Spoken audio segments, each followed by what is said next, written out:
అసలేమైంది? Call ఎందుకు lift చేయట్లేదు? నేనేమైనా అన్నానా? నన్ను తప్పుగా అర్థం చేసుకున్నాడా? అసలేమై ఉంటుంది?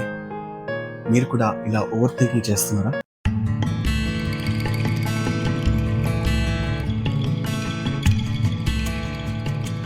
ఓవర్ థింకింగ్, దీన్ని అతి ఆలోచనలు అంటారు.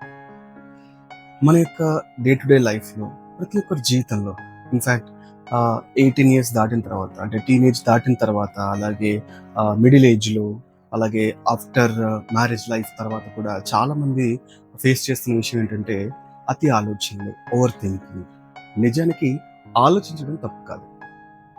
ఒక రకంగా మన మెదడు ఆలోచించడానికి, సమస్యల్ని అర్థం చేసుకోవడానికి, అంటే మన జీవితంలో వచ్చేటువంటి అనేక రకమైన సమస్యలు కావచ్చు, చిన్న సమస్య కావచ్చు, పెద్ద సమస్య కావచ్చు, అలాగే చిన్న పిల్లలకు కావచ్చు, పెద్దవాళ్ళకి కావచ్చు, మిడిల్ ఏజ్ వాళ్ళకి కావచ్చు, టీనేజ్ వాళ్ళకి కావచ్చు, వాళ్ళకు వచ్చేటువంటి సమస్యల్ని వాళ్ళు అర్థం చేసుకోవడానికి, వాటికి తగినటువంటి పరిష్కారాలు వెతకడానికి మన మెదడు అనేది తయారు చేయబడింది అనమాట.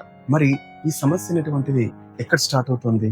మనం మన జీవితంలో ఒక రకమైన సాడిస్టిక్ థింగ్ జరగవచ్చు, అంటే ఏదైనా ఒక ఇన్సిడెంట్ జరగవచ్చు, మనం ఒకరిని ఎవరైనా కోల్పోవచ్చు, ఏదైనా సీరియస్ విషయాలు జరిగినప్పుడు మన మెదడు అనేటువంటిది 1కి 10 సార్లు, 10కి 20 సార్లు అదే విషయాన్ని ఆలోచించడం అనేది స్టార్ట్ చేస్తుంటుంది అనమాట. మన మనసులో ఆ విషయం గురించి ఎందుకు జరిగింది, ఎలా జరిగింది, అసలు జరగడానికి కారణాలు ఏంటి, అసలు ఎందుకు ఇలా జరుగుతుంది, నాకెందుకు ఇలా జరుగుతుంది అనేది అది పదే పదే ఆలోచించడం అనేది మొదలు పెడతా ఉంటుంది అనమాట.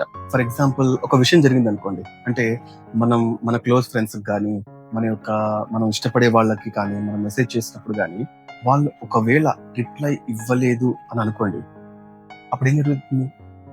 మన మెదడు వెంటనే యాక్టివ్లోకి వచ్చేసి అసలు ఎందుకు రిప్లై ఇవ్వట్లేదు, నేనేమైనా తప్పు చేశానా, నేనేమైనా తప్పుగా మాట్లాడానా, నన్ను ఏమైనా చీప్గా చూస్తున్నారా, లేదా నా గురించి తప్పుగా అనుకుంటున్నారా అని ఒకటి కాదు, రెండు కాదు, అసలు మన మెదడు అనేటువంటిది ఎంత నెగిటివ్లోకి వెళ్ళిపోతుందంటే, వాళ్ళు మనల్ని చిన్న చూపుగా చూస్తున్నారా అని చాలా రకాలుగా మనం లోతుగా వెళ్ళి అనేక రకాలుగా ఆలోచిస్తూ ఉంటాం అన్నమాట.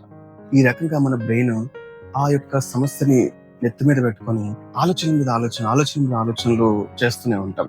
దాని ద్వారా ఏమవుతుంది? అనుమానం అనేది పెరుగుతూ ఉంటది. ఇక్కడ ఒక సైకలాజికల్ ఫ్యాక్ట్ ఏంటంటే, అసలు విషయం అంటే ఏదైతే యాక్చువల్ ఫ్యాక్ట్ ఉందో అది కాకుండా, ఆ నిజం కాకుండా మన ఊహల్ని నిజమని నమ్మిస్తూ ఉంటుంది. అప్పుడేమవుతుంది? ఆ ఊహలకే మన మెదడు, అంటే ఆ యొక్క ఫీలింగ్స్కి మన మెదడు అనేటువంటిది స్పందిస్తూ ఉంటుంది అనమాట. అప్పుడు ఏమవుతుంది?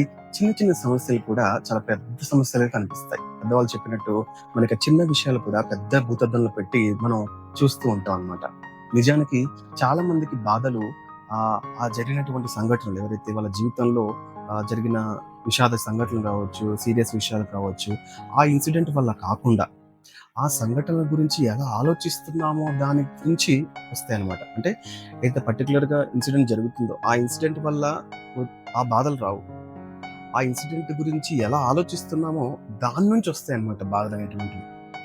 ఫర్ ఎగ్జాంపుల్, ఒకటే ఇన్సిడెంట్ ఇద్దరి వ్యక్తులకు వేరువేరుగా జరిగింది అనుకోండి, ఏం జరుగుతుంది?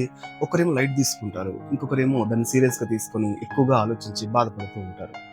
ఎందుకంటే వారి యొక్క ఆలోచన విధానం, అంటే వాళ్ళు ఒక ఇన్సిడెంట్కి రెస్పాండ్ అయ్యే విధానం, ఆ పర్స్పెక్టివ్ ఏదైతే ఉంటుందో డిఫరెంట్గా ఉంటుంది. ఇద్దరు వేరువేరు వాళ్ళకి ఒకటి విషయం ఈక్వల్గా జరిగినా కూడా ఒకరు లైట్ తీసుకోవచ్చు, ఇంకొకరికి సీరియస్గా తీసుకుంటారు. ఎందుకంటే ఈ సీరియస్గా తీసుకున్న వాళ్ళ యొక్క ఆలోచన విధానం అనేది డిఫరెంట్గా ఉంటుందన్నమాట.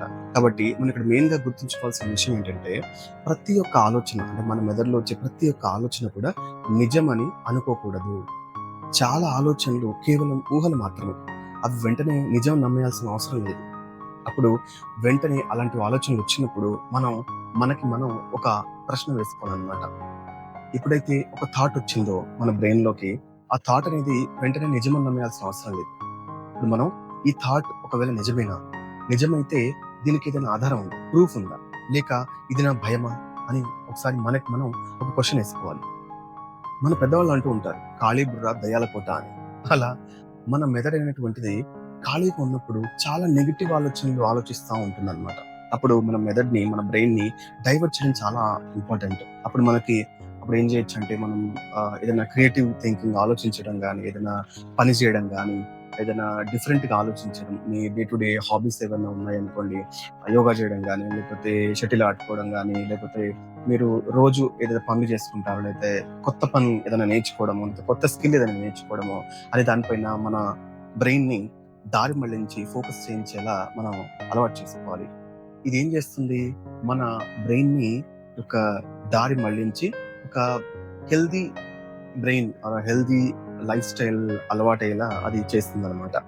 అలాగే మైండ్ఫుల్నెస్ కి సంబంధించిన ఏదైనా పనులు చేయటం అంటే చిన్న చిన్న మెడిటేషన్ చేయటము, చిన్న చిన్న బ్రీతింగ్ ఎక్సర్సైజ్ చేయటము, లేదా ఒకరికి ఏదైనా హెల్ప్ చేయటము, లేకపోతే ఏదైనా ఓల్డ్ ఏజ్ హోమ్స్ విజిట్ అవ్వడము, అనాథాశ్రమం విజిట్ అవ్వడము, ఇట్లాంటి చిన్న చిన్న పనులు చేయటము ఆ, చేసినప్పుడు మీరు మైండ్ అనేది రిలాక్స్డ్గా ఫీల్ అవుతుంది. అలాగే ఒక రకమైన ప్రశాంతతని పొందడానికి ట్రై చేస్తుంది అనమాట. లాస్ట్కి నేను చెప్పొచ్చేది ఏంటంటే, మన మనసు ఏదైతే ఉందో అది ఒక శత్రువు కాదు. మన మనసు మనకు శత్రువు కాదు. మన బ్రెయిన్ ఎలా ఉపయోగించుకోవాలో తెలుసుకుంటే, ఎలా ఉపయోగించుకోవాలో నేర్చుకుంటే, అది మనకి ఒక క్లారిటీ, ఒక స్పేస్ ని మనకు మెదడు ఇస్తుందన్నమాట. ఇలా మనకు వచ్చేటువంటి ఆలోచనల్ని నియంత్రించకుండా, అంటే దాన్ని స్టాప్ చేయకుండా ఉంటే ఏమవుతుంది, మన మెదడు అనవసరమైన భయాల్ని, అనవసరమైన అనుమానాలని, సందేహాల్ని అది తెచ్చిపెడుతుంది. దాంతో మనం ఎదుటివాడిని మిస్అండర్స్టాండింగ్ చేసుకోవడానికి అవకాశం ఉంటుంది.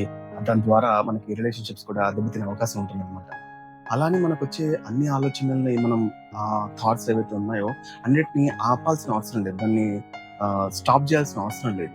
కాకపోతే ఆ యొక్క ఆలోచన అనేది నిజమా లేదా ఊహ, ఈ రెండింటికి మధ్య మనం తేడా తెలుసుకొని, ఆ ఊహ ఒకవేళ నిజమైతే దానికి ప్రూఫ్స్ ఉన్నాయా లేదా, ఆ ప్రూఫ్ ఒకవేళ నిజంగా ఉందా లేదా అనేది మనం ఈ రెండింటి మధ్య, ఆ నిజమా ఊహ, ఈ రెండింటి మధ్య తేడా తెలుసుకొని మనం ముందుకెళ్ళగలిగితే చాలా మనకి బెనిఫిట్ అవుతుంది. దాని ద్వారా మనం మన మెదడు అనేది ఒక పాజిటివ్ వేలో ఛానలైజ్ అయ్యి మనం ఆ భయానికి కానీ, ఆ యొక్క మిస్అండర్స్టాండింగ్ చేసుకోకుండా ఉండడానికి కూడా చాలా ఉపయోగపడుతుంది అన్నమాట.